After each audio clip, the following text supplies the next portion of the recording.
పుచ్చలపల్లి సుందరయ్య వర్ధంతి కార్యక్రమాలను ఆదివారం గోదావరి కనిలో ఘనంగా నిర్వహించారు.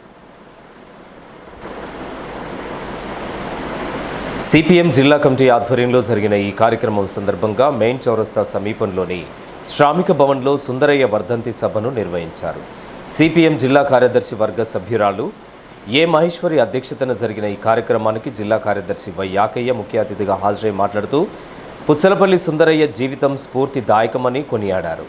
చిన్నతనం నుండే అంటరానితనం నిర్మూలన కోసం, పేద ప్రజల హక్కుల సాధన కోసం నిరంతరం పోరాడిన పుచ్చలపల్లి దక్షిణ భారత కమ్యూనిస్టు ఉద్యమ నిర్మాణంలో, తెలంగాణ సాయుధ పోరాటంలో పాల్గొని జైలు జీవితం కూడా అనుభవించారని తెలియజేశారు. ఎమ్మెల్యేగా, ఎంపీగా వ్యవహరించిన సుందరయ్య సైకిల్పై అసెంబ్లీకి, పార్లమెంటుకు వెళ్ళి ప్రజల సమస్యలతో గొంతు వినిపించిన మహానాయకుడని ప్రశంసించారు.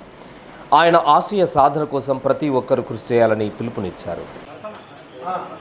సుందరయ్య గారి 39వ వర్ధంతి ఈరోజు భారతదేశ వ్యాప్తంగా, అందులో భాగంగా పెద్దపల్లి జిల్లా రామగుండం పాసం ప్రాంతంలో కూడా CPM party, communist party, Marxist party నిర్వహిస్తుంది.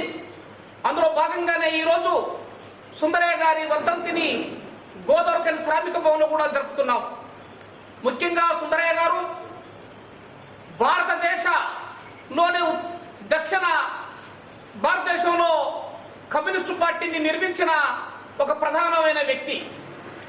ఈరోజు వ్యవసాయ కార్మిక సంఘం కావచ్చు, కమ్యూనిస్టు పార్టీ, మార్క్సిస్టు పార్టీని కావచ్చు, లేదా ప్రజా ఉద్యమాలు నిర్మించడంలో కావచ్చు, తెలంగాణ రైతాంగ సాయుధ పోరాటంలో కీలక పాత్ర నిర్వహించడం కావచ్చు, అట్లాగే భూ పోరాటాల్లో ప్రధానంగా ఈ దేశంలో, రాష్ట్రంలో ఇల్లు లేని వాళ్లకు, అర్హులైన వాళ్ళకి, పేద వాళ్లకు ఇల్లు జాగలు ఇప్పించడంలో, గుడిసెలు వేయించడంలో కావచ్చు, అనేక కీలకమైన పాత్ర నిర్వహించిన గొప్ప వ్యక్తి కమ్రేడ్ సుందరయ్య గారు.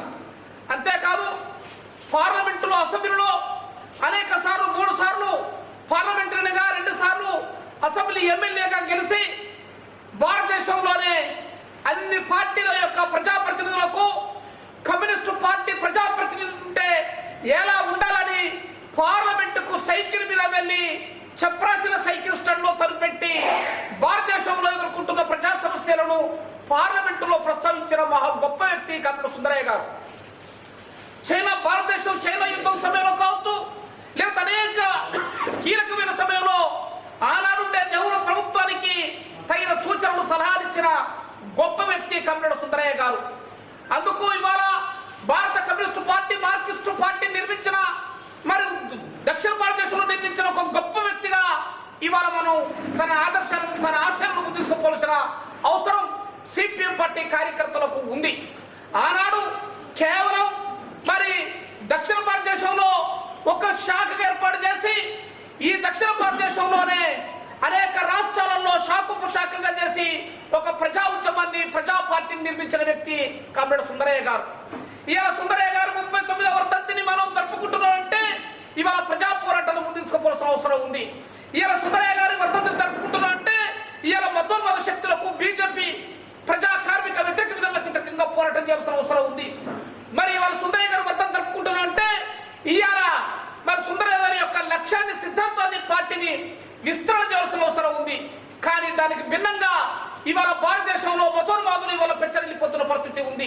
ఇవాళ సుందరయ్య గారు ఏ లక్ష్యం కోసం, ఏ ఆశయం కోసం పనిచేసిండో, మరి కులం ఉండొద్దని, మతం ఉండొద్దని, రిజర్వేషన్ ఉండాలని, చదువులు ఉండాలని, ఉన్నత ఉద్యోగాలు ఉండాలని, పరిశ్రమలు ఉండాలని, వ్యవసాయానికి గిట్టుబాటు ధర ఉండాలని, రైతులకు ఉండాలని ఏదైతే కోరుకున్నాడో, సుందరయ్య గారి ఆశయాలకు తూట్టుపడుతున్న పరిస్థితి ఇవాళ కేంద్ర ప్రభుత్వం అనుసరిస్తున్న స్థితి ఉంది.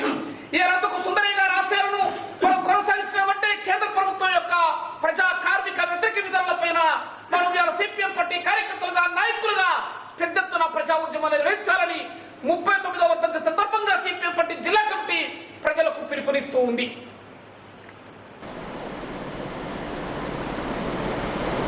ఇంకా ఈ కార్యక్రమంలో సిపిఎం నాయకులు వేల్పుల కుమారస్వామి, మెండ శ్రీనివాస్, నరవిట్ల నరసన్న, ఓదెలు నాగమణి, ఫైముదా, జెన్న కుమ్రయ్య, సాగర్, ఫీర్ మహమ్మద్ పార్టీ శ్రేణులు పాల్గొన్నారు. అలాగే పుచ్చలపల్లి సుందరయ్య వర్ధంతిని పురస్కరించుకొని స్థానిక గంగానగర్ సమీపంలోని మల్లు స్వరాజ్యం కాలనీలో సదస్సు నిర్వహించారు.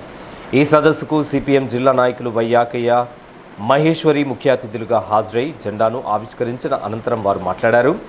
భూమి కోసం, భుక్తి కోసం, పేద ప్రజల విముక్తి కోసం పోరాడిన వ్యక్తి మన సుందరయ్య అని, సుందరయ్య 39వ వర్ధంతి సభను భూ పోరాట కేంద్రమైన మల్లు స్వరాజ్యం కాలనీలో జరుపుకోవడం సంతోషకరమని అన్నారు. వందలాది ఎకరాల భూములను పేద ప్రజలకు పంచి ఇంటి వసతిని కల్పించడంలో సుందరయ్య ప్రధాన భూమికను పోషించారని చెప్పారు. ఆయన స్ఫూర్తితో పేద ప్రజలంతా చైతన్యంతో ముందుకు సాగాలని పిలుపునిచ్చారు. ఇలాంటి వర్ధంతులు, జయంతులు అనేక మంది మన నాయకులై జరుపుకుంటా ఉన్నాము. మన భూపోరాటం స్టార్ట్ అయినప్పటి నుండి. అందుకోసమని వాళ్ళ వర్ధంతులు జరుపుకోవడమే కాదు, వాళ్ళ త్యాగాలను కూడా గుర్తించుకొని వాళ్ళు చేసినటువంటి పోరాటాలను అవన్నీ కూడా మళ్ళొకసారి మనము గుర్తు తెచ్చుకునే రోజులు ఇవి.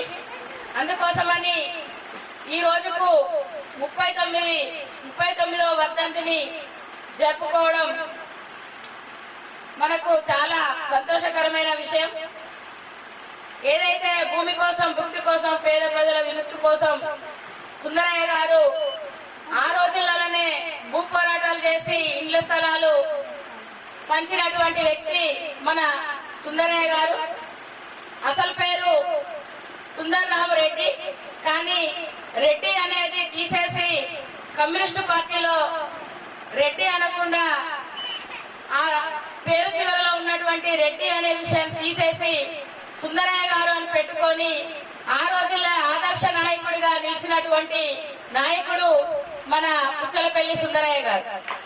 అందుకోసమని పేద ప్రజల కోసము అనేక ఆయన సొంత భూములు కూడా పంచినటువంటి వ్యక్తి మన సుందరయ్య గారు.